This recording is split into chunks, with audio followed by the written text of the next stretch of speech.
lagi nih dengan kita di Bisik Seputar BK. Bincang asik seputar BK.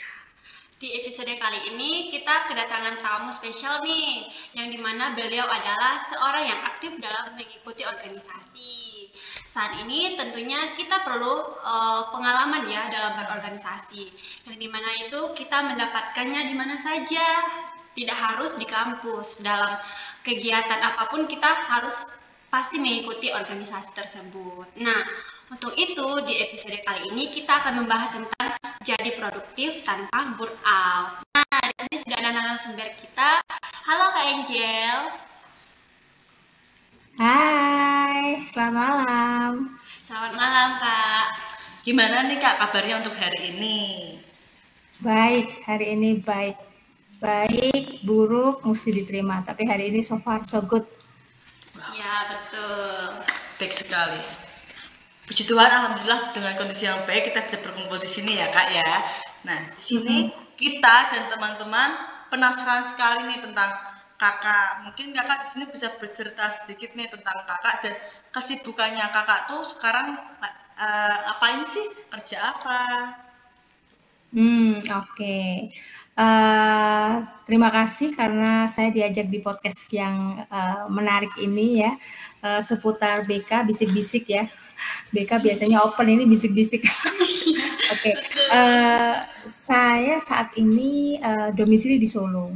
Saya aktif bekerja di bidang pendidikan. Saya ada di kantor pengembangan sebuah yayasan pendidikan, di mana saya menangani terkait dengan pendidikan-pendidikan dari anak usia dini, kemudian pendidikan dasar, pendidikan menengah, kejuruan, sampai dengan pendidikan tinggi. Saya ada di divisi layanan dan mutu pendidikan. Jadi ngurusin kurikulum, ngurusin bapak ibu guru, dosen, beserta didik gitu. Kira-kira Kakak itu sudah berapa lama dalam bidang tersebut, Kak? Kalau bicara soal kapan saya ada di bidang pendidikan, sebenarnya sudah lama sekali ya. Jadi sejak saya kuliah itu saya sudah bekerja sambil mengajar sejak 2015, kemudian sekarang di Solo sejak 2017. Jadi di dunia pendidikan kurang lebih sudah 10 tahun ya. Setelah lulus langsung. Iya. Cukup lama sekali ya Kak ya, bekerja selama 10 tahun di bidang pendidikan, di mana udah mengalami perubahan kurikulum yang sangat banyak sekali, yang mungkin tidak hanya kurikulum ya, terus juga Menteri Pendidikan yang selalu yang berubah-berubah gitu kan, yang kadang sangat memuji. Iya, betul. Ini buat kita mengingatkan nih buat teman-teman yang mungkin penasaran banget nih buat topik kali ini, kalian bisa nih mengikuti video ini dari awal, pertengahan hingga akhir nanti. Ingat, di sini nanti ada beberapa informasi yang menarik nih.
Kakak ini merupakan salah satu alumni dari UKSW dan dari Prodi Bimbingan dan Konseling. Mungkin Kakak nih bisa bercerita sedikit tentang pengalamannya Kakak selama berkuliah, kegiatan apa aja sih yang Kakak pernah ikutin? Mungkin dari organisasi, mungkin dari kepanitiaan, mungkin bisa KBM juga, mungkin Kakak bisa bercerita nih di sini. Oke. Kuliah di UKSW itu salah satu kuliah, karena kuliahnya saya di dua universitas sekarang, S1, S2-nya di UKSW, ini sedang mengambil S3 di UNY. Tetapi kalau ditanya kesan di UKSW membawa pengalaman yang sangat banyak untuk saya. Jadi sejak kuliah saya memang langsung masuk organisasi himpunan mahasiswa ya, HMP kalau nggak salah. Kemudian karena saya kuliah sambil bekerja, sehingga saya sedikit ambis untuk saya harus segera menyelesaikan kuliah dengan cepat. Jadi kalau dicek itu saya kuliah selesai 3,5 tahun waktu itu. Kemudian saat itu saya memang optimisasi waktu yang saya punya. Jadi pulang kuliah, nanti organisasi. Habis itu nanti kerja lagi. Jadi saya optimalkan sehingga kalau ditanya kuliah main nggak, mainnya di kampus gitu. Dengan berorganisasi, ada HMP, ada SMF, kemudian di luar pun saya juga organisasi di gereja, kemudian sempat juga jadi beberapa kali asdos di beberapa dosen juga, sehingga UKSW baik di S1 maupun S2 itu memberikan pengalaman berharga yang saat ini pun menurut saya itu bisa saya bawa sampai di dunia kerja. Jadi bagaimana memanage waktu, bagaimana memanage sebuah kondisi, kegiatan, semuanya berjalan dengan baik, lancar. Dan saat ini lebih enjoy karena dapat pengalaman di UKS gitu. Pengalaman yang cukup banyak ya. Iya sekali. Iya. Kerja sambil kuliah tuh bukan hal yang mudah. Itu membagi waktu untuk belajar dan untuk mungkin kalau ada TAS atau TTS dari para dosen itu kan juga butuh waktu belajar yang cukup panjang nih. Dengan kesibukan kakak yang kakak jalani selama perkuliahan itu, kira-kira gimana sih kak caranya kakak itu mengatur waktunya supaya optimal gitu? Tadi kakak sudah menyinggung sedikit, tapi mungkin kakak bisa menceritakan bagaimana strategi kakak untuk mengatur waktu tersebut. Oke. Mengatur waktu, satu, saya upayakan segala sesuatu itu tidak terlambat, artinya satu diprioritaskan, semua sudah ada jadwalnya. Kalau dulu waktu kuliah itu semua udah terjadwalkan, kita tahu bahwa kuliah itu jam 7, oh nanti meeting SMF jam sekian, oh nanti ada latihan lektor di gereja jam sekian, harus kerja pulang jam berapa, begitu. Sehingga kalau saya prioritaskan terlebih dahulu sejak dulu sama sekarang adalah saya tahu apa yang harus saya lakukan. Kenali dulu apa yang mau kita lakukan. Kenali kegiatan kita, kenali kemampuan kita, kenali batas diri kita. Artinya kita mampu enggak untuk melakukan hal-hal itu, begitu.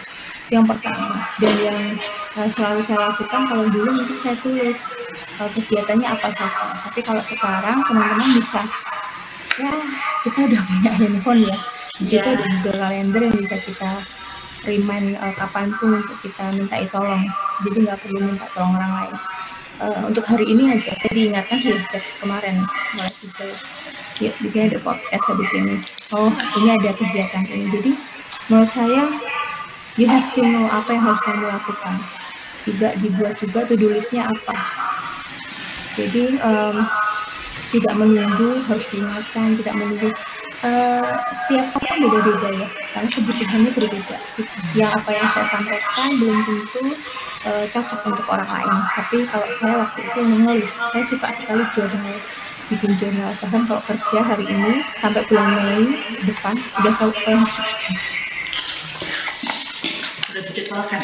Berarti kakaknya suka membuat to-do list, udah setiap kegiatan yang dilakukan itu di list. Dalam skala prioritasnya. Iya betul. Setidaknya teman-teman tahu apa yang mesti kalian lakukan gitu. Jadi kita tahu misalnya ya teman-teman yang lakukan hari ini pasti teman-teman ada timelinenya kan. Hari ini apa ngapain gitu. semoga itu nggak hanya ketika teman-teman punya satu tugas, tapi seperti oke, tidur. Aku hari Minggu mau bangun siang, it's okay, nggak apa-apa. Senin aku mau bangun jam 5 juga nggak apa-apa. Itu tapi setidaknya kamu kenal sama diri kamu sendiri, terus kamu tahu apa yang harus kamu lakukan, kamu mampu melakukannya. Itu sih sesederhana itu. Jadi di padatnya jadwalnya kakak dulu tetap masih ada waktu me time ya kak ya buat istirahat. Oh tentu iya, itu penting banget loh.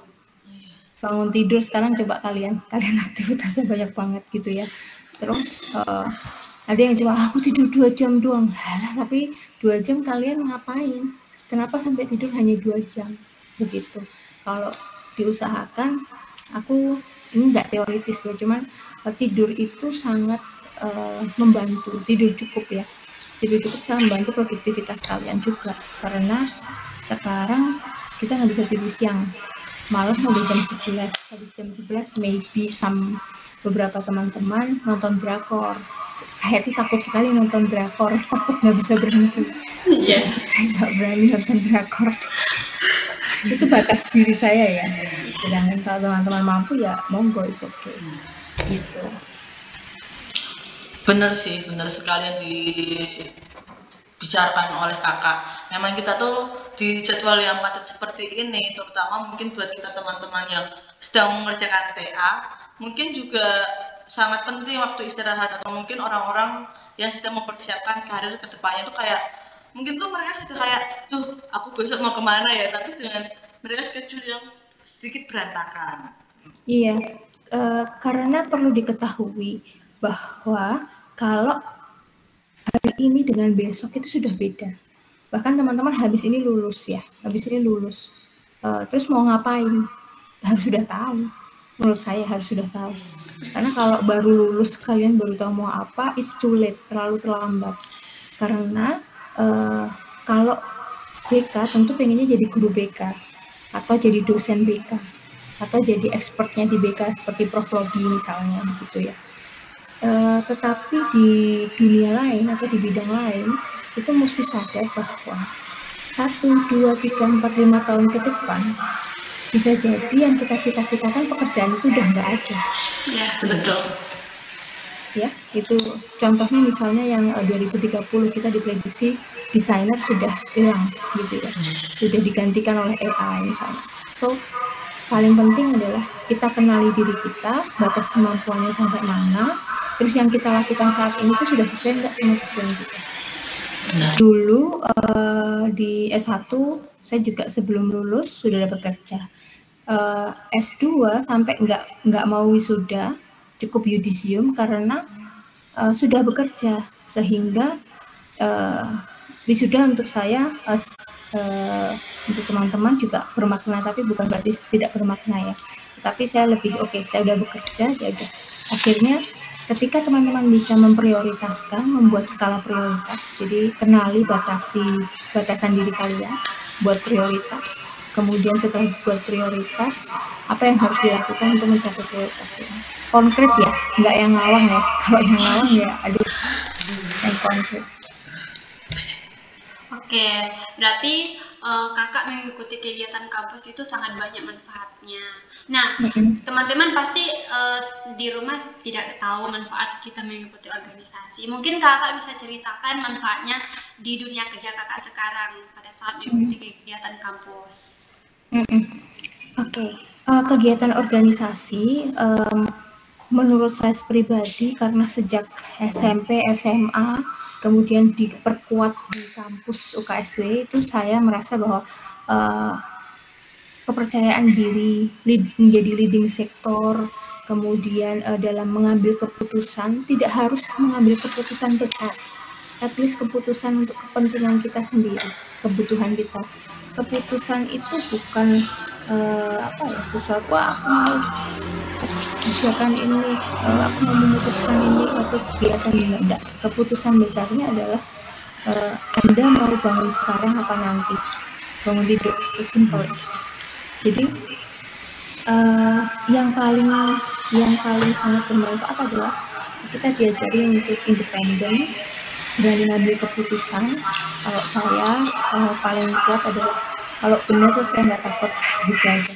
Kalau benar mau di organisasi manapun benar, saya tidak takut untuk menyuarakan kebenaran, jujur, kemudian lebih kepada keteraturan, sehingga di organisasi itu lika-likunya banyak. Organisasi itu bisa mengajari kita baik, bisa mengajari kita juga buruk ya. Tapi yang diambil untuk pelajaran di organisasi yang saya dapat dari PSW adalah yang paling melekat di saya adalah dalam pengambilan keputusan. Berarti banyak banget ya Kak ya manfaat-manfaat yang bisa kita ambil melalui kita mengikuti organisasi. Karena kan untuk sekarang ini ya kan banyak banget nih anak-anak yang mungkin masih ragu untuk mengikuti sebuah organisasi. Mungkin karena yang sekarang mungkin masih terkenal toksik ya di dalam organisasi itu. Toksik dalam pertemanan, mungkin di dalam satu organisasi ada circle-circle tertentu itu mungkin tetap masih ada ya. Nah, itu mungkin salah satu hambatan anak-anak zaman sekarang yang aku malas lah ikut organisasi A, B, C. Bukan hanya di kampus saja ya, itu juga berlaku buat di berbagai jenjang pendidikan baik mulai dari SMP maupun SMA. Menurut Kakak untuk menanggapi hal yang seperti itu apa sih?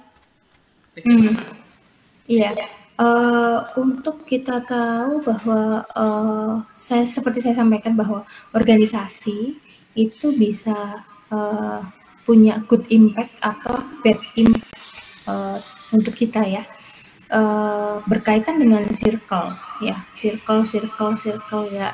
Di dunia tanpa organisasi kita punya circle, artinya orang berkelompok. Yang tentunya kita sadari bahwa organisasi tidak sempurna, tidak ada organisasi yang sempurna begitu. Itu dulu. Sehingga untuk masuk ke organisasi jangan berpikir bahwa kita sampai organisasi ini dengan berorganisasi saya tambah bahagia, saya tambah teman, belum tentu. Tetapi di organisasi kita belajarnya adalah experience-nya, pengalamannya. Kemudian kita cari tahu apa sih yang sebenarnya kita cari di organisasi. Kalau yang kita cari pertemanan tidak perlu masuk organisasi. Tetapi kalau kita cari relasi boleh masuk organisasi. Tetapi sebenarnya tujuan kita berorganisasi itu supaya kita tahu bagaimana cara merencanakan, bagaimana cara kita organizing, bagaimana cara kita activating, kemudian controlling. Poinnya ke sana. Jadi organisasi itu mengajarkan kita untuk kita bisa mengelola gitu. Kalau menemui orang-orang yang circle ataupun orang yang dalam tanda kutip toxic ya, saya nggak ngerti definisi toxic di organisasi sebenarnya apa. Yang paling penting begini, di organisasi tidak semua bisa kita kendalikan. Ada part-part yang itu di luar kendali kita, dan ya udah itu nggak apa-apa gitu. Itu part kamu gitu. Aku nggak bisa untuk memaksakan kehendakku di kehendak forum misalnya.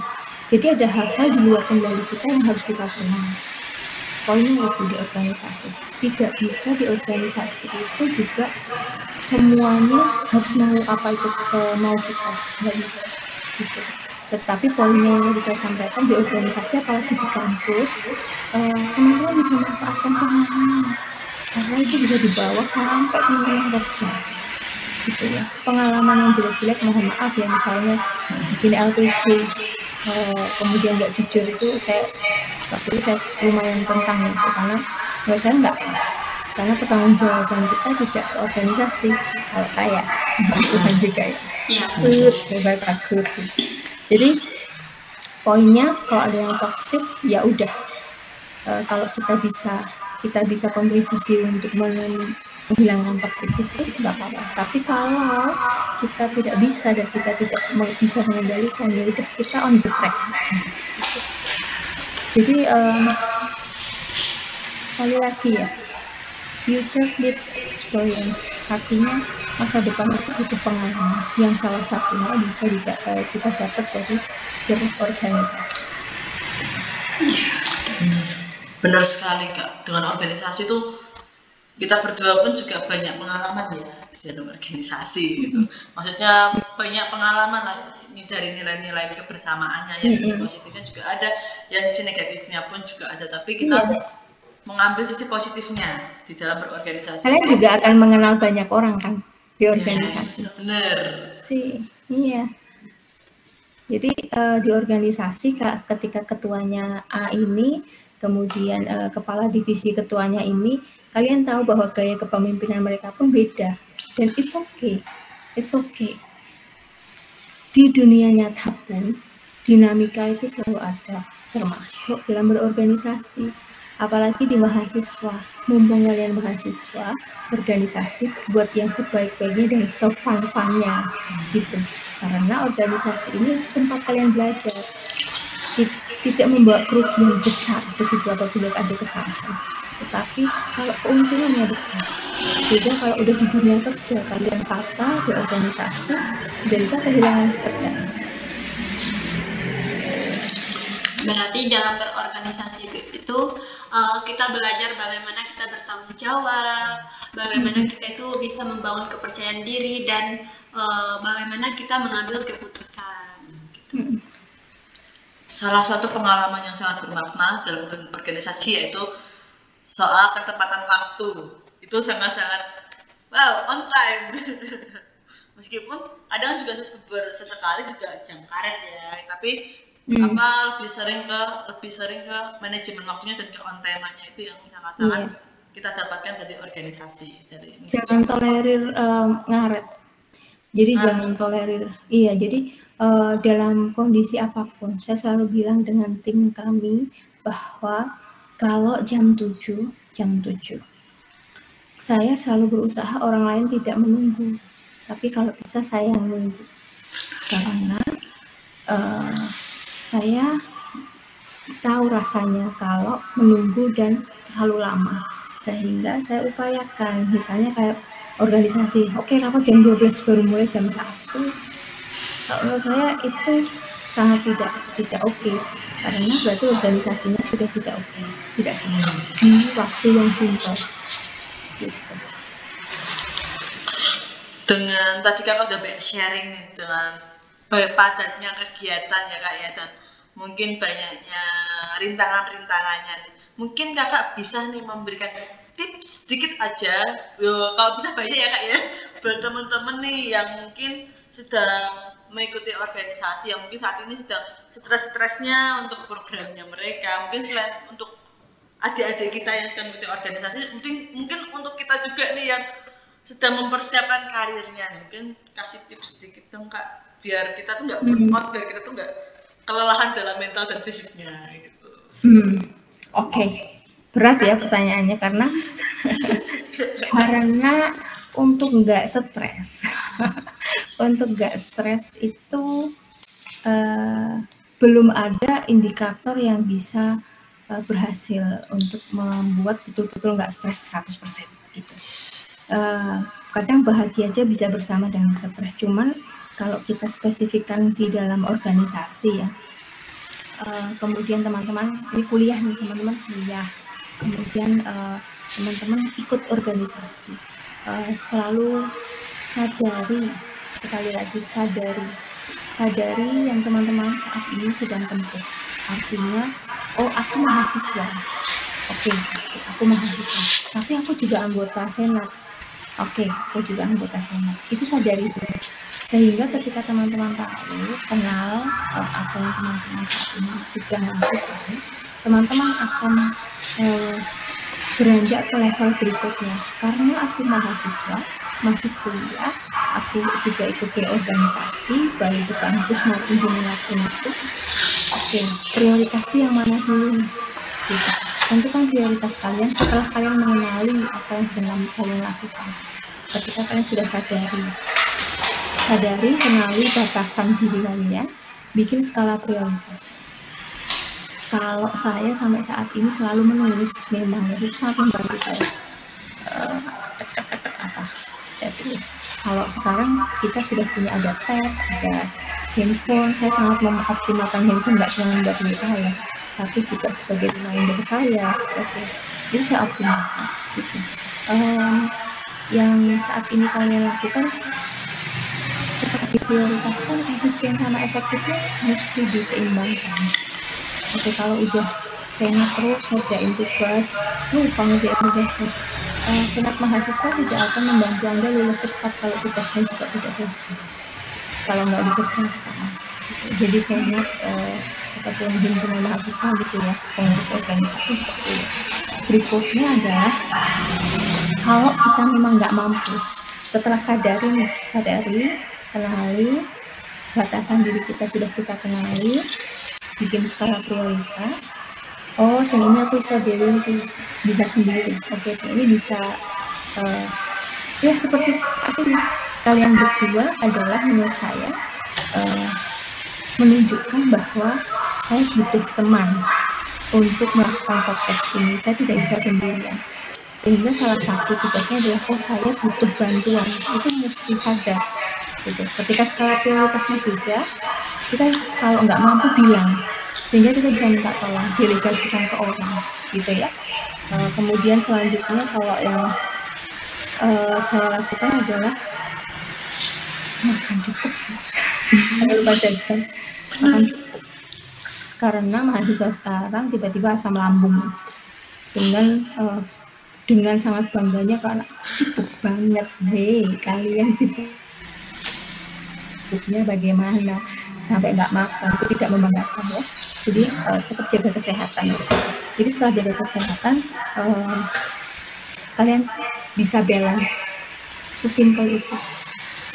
Catat yang mau kalian lakukan, makan cukup, tidur cukup, sehingga semuanya bisa berjalan dengan baik. Pulang kuliah, ya pulang lah. Gitu. Tapi kalau kalian mau ngobrol dulu sama orang tersayang juga boleh. Artinya, kamu harus tahu jadwal-jadwal kegiatan-kegiatan yang harus kamu lakukan secara sadar. Poinnya itu, secara sadar. Sehingga yang kamu lakukan, tiba-tiba udah segini aja, kok belum selesai sih? Tiba-tiba aku udah TA, ternyata podcastku belum ready gitu. Yang kemarin kemana? Ya. Jadi sampai kita ngelakuin banyak hal, ternyata kita nggak sadari, kita ternyata nothing, nggak ngelakuin apa-apa. Gitu ya. Jadi saat ini sadari batasan kita bukan orang yang wow, bisa ngelakuin semuanya, berani minta tolong juga. Dan kalau saya tulis, saya kalau ditanya juga, Angel, Januari tahun 2021 kamu ngerjain apa? Nggak ingat. Tapi kalau kita punya jurnal, saya bisa buka jurnal saya. Sehingga saya bisa ingat tahun itu saya ngelakuin apa. Sehingga hari ini udah achieve apa dulu. Simple, pokoknya simple. Kalau bisa, kalau bisa dan mau ya. Iya, bener banget sih. Intinya tetap jangan lupa makan, jangan lupa istirahat. Terus kenalin diri sendiri dan sadarin kemampuan kita tuh bisa nggak sih melakukan hal itu. Dari semuanya ada poin satu yang ingin saya sampaikan. Jadi kamu punya rencana karir misalnya.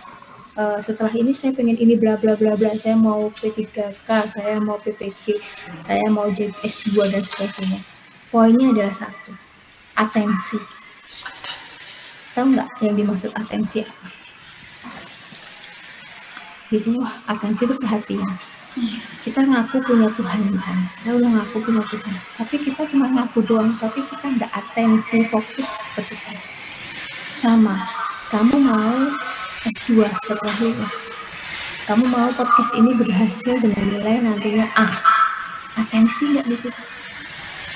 Jadi di setiap kegiatan yang sudah kalian skala prioritaskan yang akan kalian catat, harus ada poin satu yaitu atensi. Karena biasanya kita punya banyak kepinginan, tapi kita nggak pay attention di situ. Fokus atensi. Kalian saat ini misalnya ada bug, ya, ada earpod. Tapi kalau nggak atensi dengan ini akan terbuka di sini dan tidak kita perhatikan. Tapi sekali lagi, organisasi bukan satu-satunya yang akan menentukan kita. Meskipun kita punya pengalaman bagus, bahkan ketua senat sekalipun, kalau sudah di dunia nyata, yang perlu kita lakukan adalah kita harus memiliki atensi terhadap apa yang sudah dan akan kita lakukan. Kalian besok lulus mau jadi apa? Saya tanya dulu. Desti. Kalau saya sendiri Bu, mau jadi guru BK. Nah, atensi fokus ke situ. Guru BK yang seperti apa? Atensi. Guru BK di mana? Atensi. Setelah jadi guru BK, kamu mau mengembangkan dirimu bagaimana sehingga tujuan menjadi guru BK sudah betul-betul kamu jadikan sebuah atensi khusus kamu gitu. Karena sama kalau ini tadi temannya namanya siapa? Esra Bu. Esra mau jadi apa? Setelah lulus sih rencana mau jadi trainer outbound. Jadi trainer outbound. Jadi selagi menunggu kan mau jadi PPG. Jadi kan kalau PPG kan pendaftaran di awal tahun. Sedangkan kalau target kan bulan Juli. Jadi kan masih banyak waktu untuk mengembangkan diri saya dengan cara menjadi trainer outbound. Biar apa? Biar bisa menjadi guru BK yang asik, mungkin bisa menyenangkan bagi murid-murid di sekitar. Harus atensi juga di situ.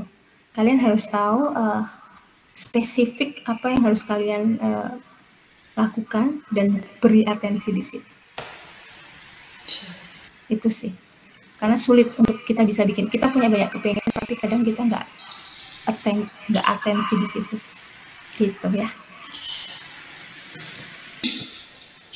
Nah, itu kan tadi buat teman-teman yang sudah mengikuti tapi tidak fokus gitu. Nah, menurut Kakak bagaimana dengan teman-teman itu yang kurang berminat untuk mengikuti organisasi? Karena sesuai pengalaman kita juga melihat Kak, di mana mahasiswa sekarang itu kayak kurang gitu minatnya dalam mengikuti organisasi. Mungkin ada tips sedikit buat Kakak supaya teman-teman yang bisa mendengarkan podcast ini punya motivasi buat mengikuti organisasi, karena mungkin mereka sudah punya pikiran ya kalau di dalam organisasi itu toksik begitu. Oke. Sebenarnya kalau teman-teman ada yang nggak mau masuk organisasi karena mereka punya reason tertentu, kita harus kenali dulu reasonnya. Jadi kita tidak boleh mengejudge bahwa mahasiswa tidak mau ikut organisasi itu berarti punya nilai kurang dari mahasiswa yang berorganisasi. Menurut saya kita harus tahu dulu reasonnya apa. Mengapa mahasiswa ini tidak mau ikut berorganisasi? Yang kedua, kalau konkretnya ya, kita sebar kuesioner. Jadi kita tahu apa sih sebenarnya mengapa mereka tidak mau ikut berorganisasi. Beberapa tahun lalu saya pernah juga sebar kuesioner tentang minat berorganisasi. Ternyata sebagai orang berorganisasi kita itu belum memberikan contoh bahwa organisasi itu semenarik itu.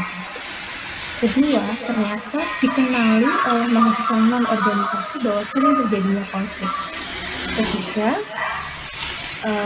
kita perlu tahu juga memperkenalkan organisasi dan keunggulan-keunggulan kalau mengikuti organisasi.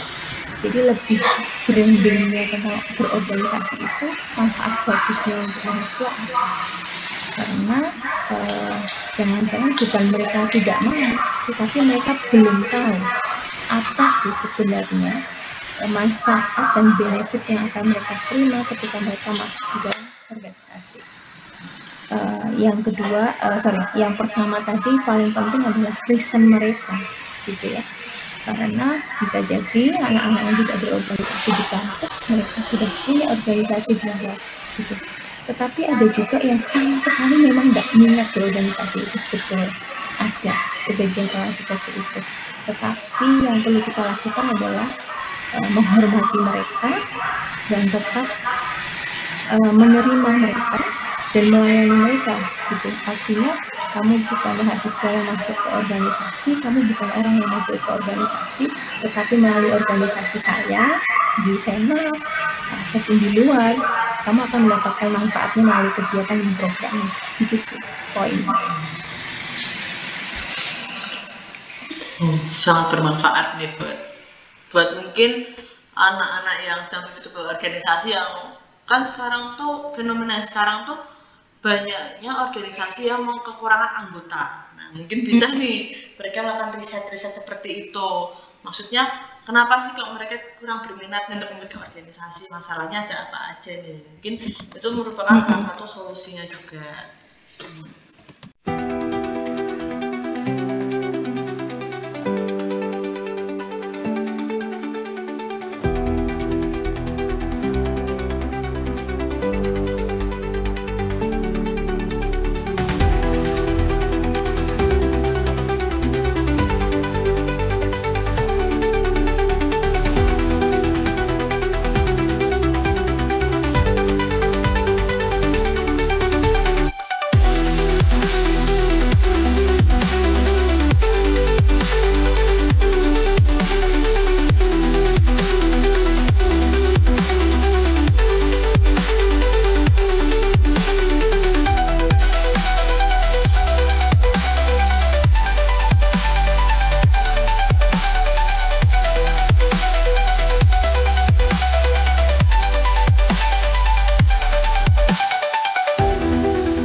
Tak terasa kita sudah di penghujung podcast nih.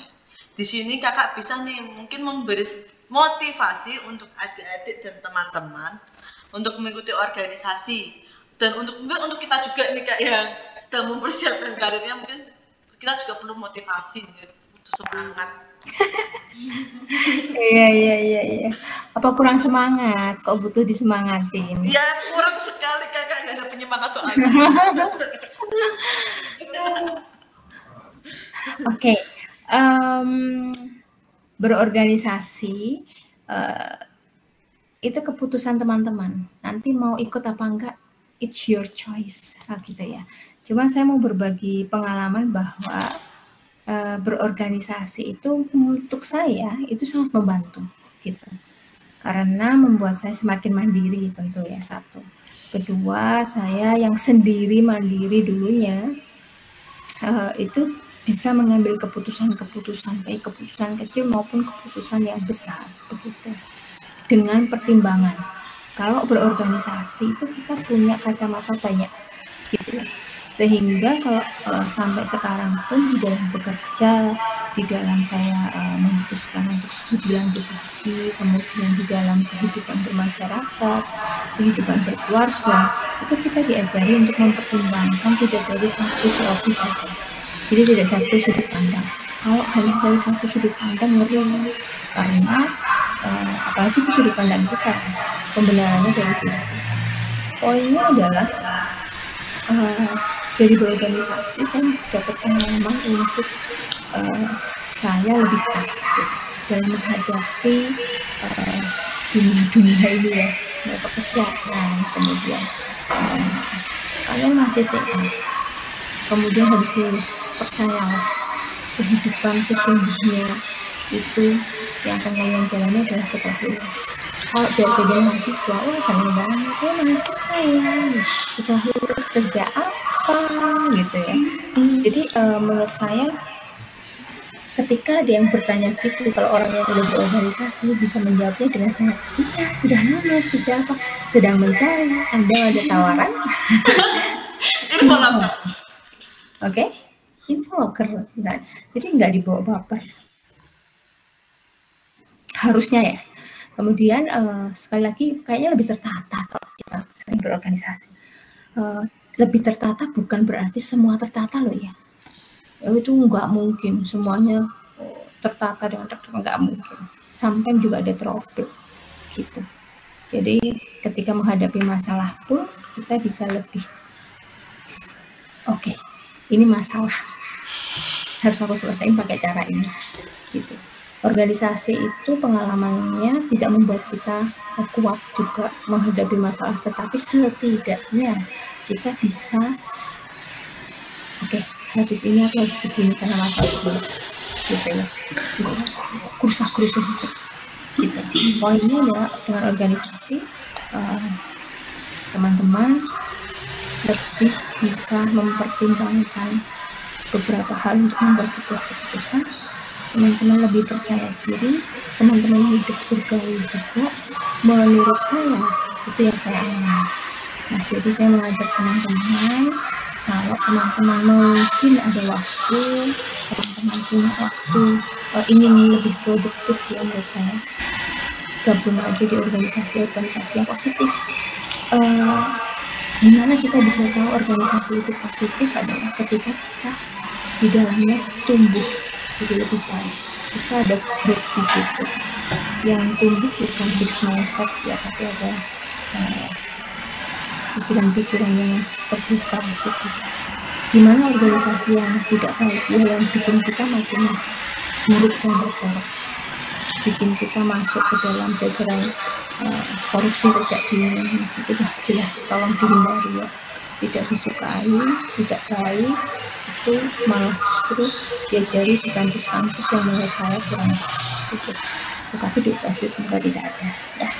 Sehingga saya berharap teman-teman yang mau organisasi, pilihlah organisasi yang kalian suka.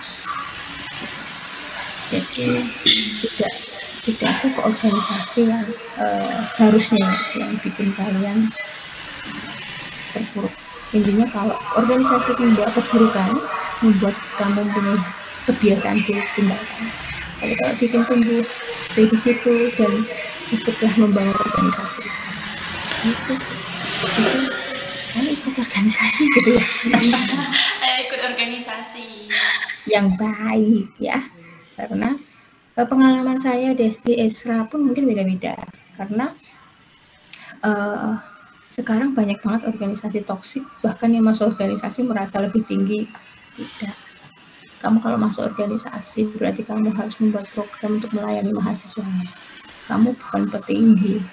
Kamu hanya orang yang dipercayai untuk memegang program dan kegiatan.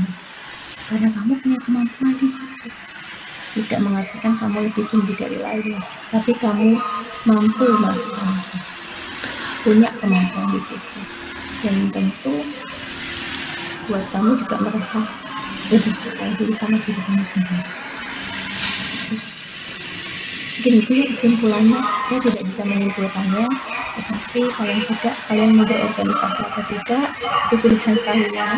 Tetapi buat saya organisasi yang saya ikutin karena positif, jadi membuat saya positif juga, gitu ya. Selamat mencoba, selamat berorganisasi, mencoba hal-hal baru, jangan hanya di kamar main game, tiktokan dan sebagainya. Yuk keluar dari zona nyaman. Ya udah nyaman kok suruh keluar, mau nyaman aja susah, keluarlah dari zona nyaman. Iya, realita di luar itu butuh effort keras guys, gitu ya. Benar, keluar dari zona nyaman. Mungkin yang awalnya enak nih di kamar cuman dikus main HP, main laptop, ikutlah organisasi bertambah pengalaman. Selain itu juga bergabunglah dengan teman, bersosialisasilah dengan teman-teman, jangan cuma sendirian nonton film drakor di dalam kamar. Terima kasih buat kakak dan buat teman-teman yang sudah menyaksikan podcast kali ini. Nah, kita akan menutup ya kak ya, karena omong-omong ini udah episode terakhir. Iya. Episode terakhir di edisi karir, dan tunggu untuk edisi-edisi selanjutnya. Karena kan ada belajar juga ya kak ya, nanti kemungkinan ada yang belajar, ada yang pribadi sosial. Nah untuk kali ini, untuk edisi karir, untuk persiapan karir merupakan episode terakhir. Terima kasih kak. Sama-sama. Dadah. Dadah.